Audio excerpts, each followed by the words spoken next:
So we did have the Game Awards the other day, and looking back on it through all the different announcements that happened, I thought it was actually a pretty good show, and they capped it off with Elden Ring winning Game of the Year. And for the most part, everyone can look at that and kind of agree on it winning the biggest award of the year at the Game Awards there, which isn't always the case. There tends to be some kind of controversy that follows the winner for Game of the Year. However, looking back at this show, there was something odd that sort of happened here, and it wasn't just me who noticed this, as I saw many people having conversations around the Xbox at the Game Awards, specifically the lack of Xbox there. And we're going to talk a little bit about that here today. Guys, if you enjoy these videos, make sure that like button. And if you're new to the Spawn Wave channel, make sure you subscribe down below. So first, let's go over, and you can see Kotaku. I mean, the interesting headline with that one. However, there was enough of an uproar on places like Twitter and other social media outlets that, yeah, it prompted some publications to actually run stories around the reaction to Xbox just not really being at the Game Awards at all in terms of announcements. Phil Spencer was on camera at one point, and he did look kind of annoyed. And I mean, if you think about it, we got word that the FTC was going to move to sue to block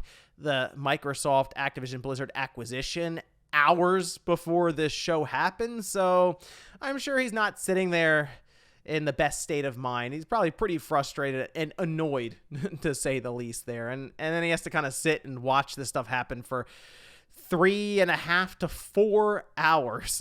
And they didn't have anything really to show there. So it was, again, a very strange situation. But Console Warriors, mad, sad.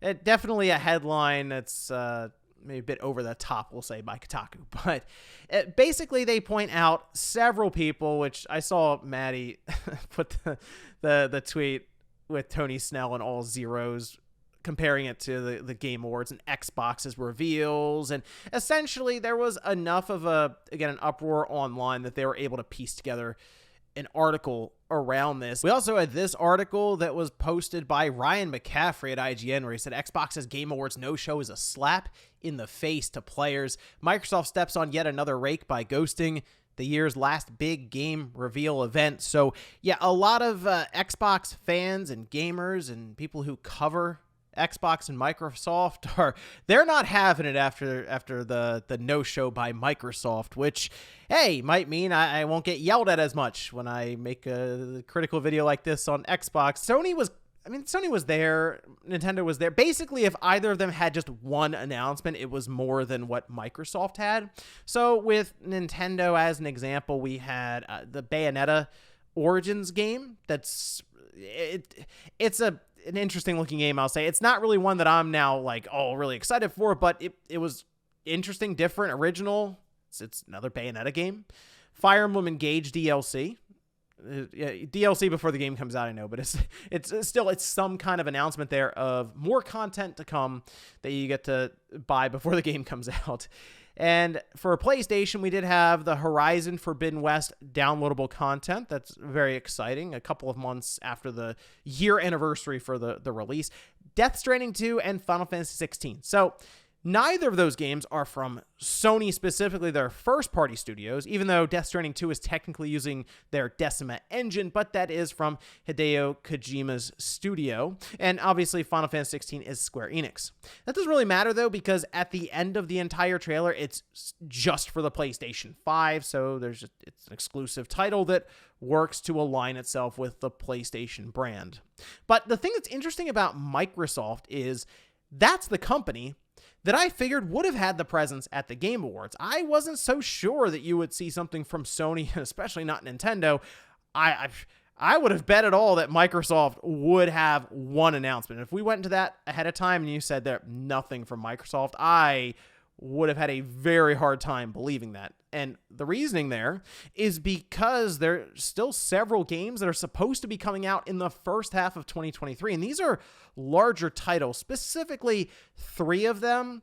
Redfall, which we have been getting more and more trailers for Redfall, and it's from Arcane, so I tend to lean towards it being a good game overall, since Arcane does put out quality titles. But it's odd that we are a month away from 2023 starting, and I kind of feel like Redfall is first up out of the list of games here, but there's no release date in sight. And the Game Awards, especially if there's something, say, coming out in February or March, because there were actually quite a few March reveals here, you feel like you drop it in front of the large audience. You give Redfall a really nice 1 to 2 minute gameplay trailer to kind of move into that release date with pre-orders and, oh yeah, Game Pass, all these different things, but nothing. I also know that Starfield is supposed to be coming out first half of 2023.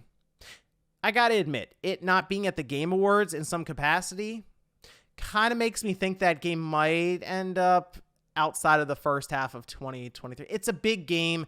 Bethesda clearly wanted to spend more time on it, and I don't necessarily know if they need it for the first half of 2023, because they'll also have Forza Motorsport. That's spring 2023. Spring. So again, we're like 5 months out maximum for this game's release. So that seems like another one that would have been an easy slam dunk to just show here and then drop a release date. Minecraft Legends. I know there's many people watching the channel that's not all about Minecraft or any of that, but you attach Minecraft to anything, it's going to be a big release. That one is spring 2023.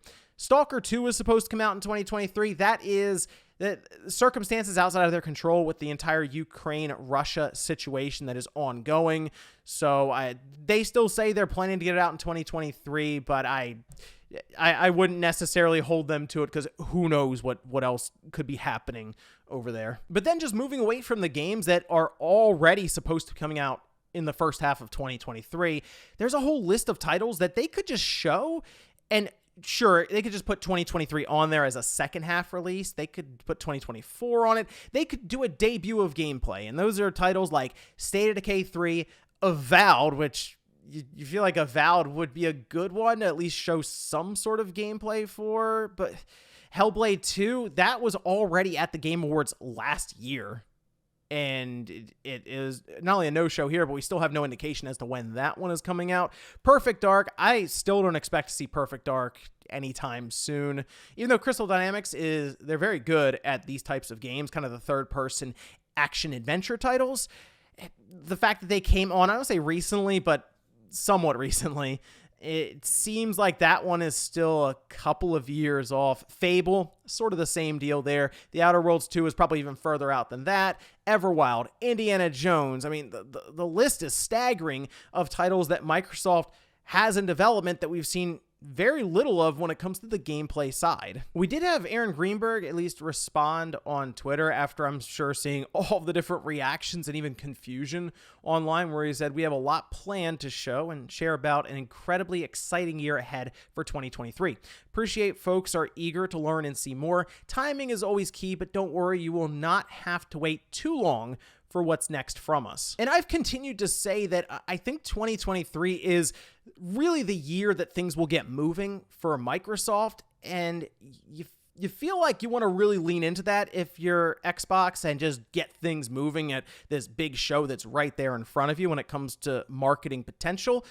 So skipping it makes me think that there are plans for some sort of show in January, because if you're going to start launching some of this stuff starting in March, which I kind of think March is maybe what they're dialing up for Redfall, you probably want to get that release date out there with at least 2 to 3 months of a window for marketing and a big push for Game Pass and all this stuff. So I'm almost wondering if Microsoft is planning to set up their own like State of Play, Nintendo Direct type events going forward, especially since they do have a lot of titles in development, and I think there are several more that they'll be signing on as like third-party marketed rights or third-party exclusives for Game Pass, just to get that service to continue moving forward, as it is a big focus for them currently. So when I hear things like the FTC situation clearly is why they weren't at the Game Awards, like they must have pulled announcements, this is something that was actually being said,